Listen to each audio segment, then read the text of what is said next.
Did Karl Marx write about the devil? Part 6.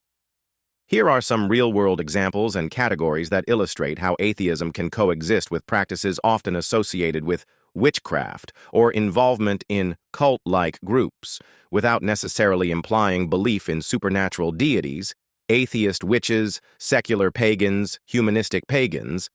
This subset is a well-established and growing segment within modern paganism.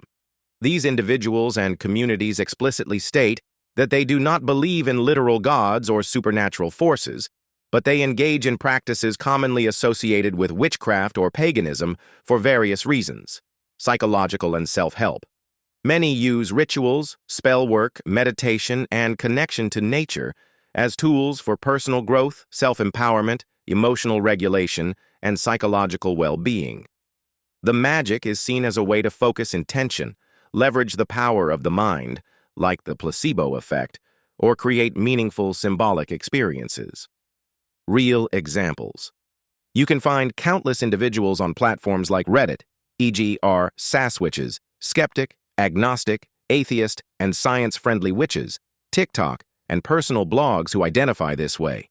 They often share their personal practices, which might include celebrating the wheel of the year, solstices, equinoxes, as natural cycles, working with herbs for their known properties, or creating altars as focal points for reflection rather than worship.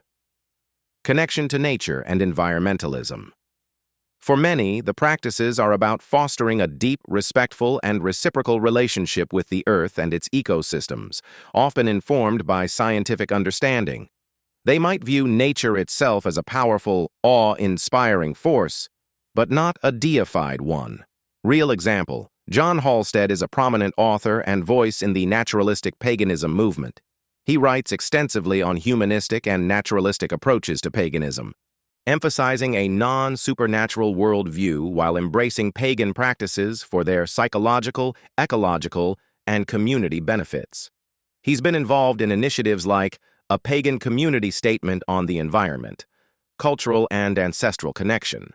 Some are drawn to the aesthetic, historical, or cultural aspects of witchcraft and pagan traditions, finding meaning in ancestral practices or folkloric elements without a literal belief in their supernatural underpinnings. 2. Atheists in cult-like groups, non-religious, ideological, or self-improvement cults. This category is more sensitive, as cult is often a pejorative term. However, sociologically, a cult is defined by characteristics like high levels of control over members, charismatic leadership, isolation, and often exploitative practices, regardless of whether a deity is involved. Atheists can be susceptible to these groups just like anyone else, as the appeal isn't religious but ideological, psychological, or social. Self-help, niche, personal development groups. Accused of cult-like behavior, there have been various organizations in the human potential or self-help industry that have been accused of cult-like tactics. These groups often promise radical personal transformation, success, or enlightenment through intensive, expensive programs and can exert immense pressure and control over participants. Their philosophy is often secular, focusing on mindset, energy, or personal breakthroughs.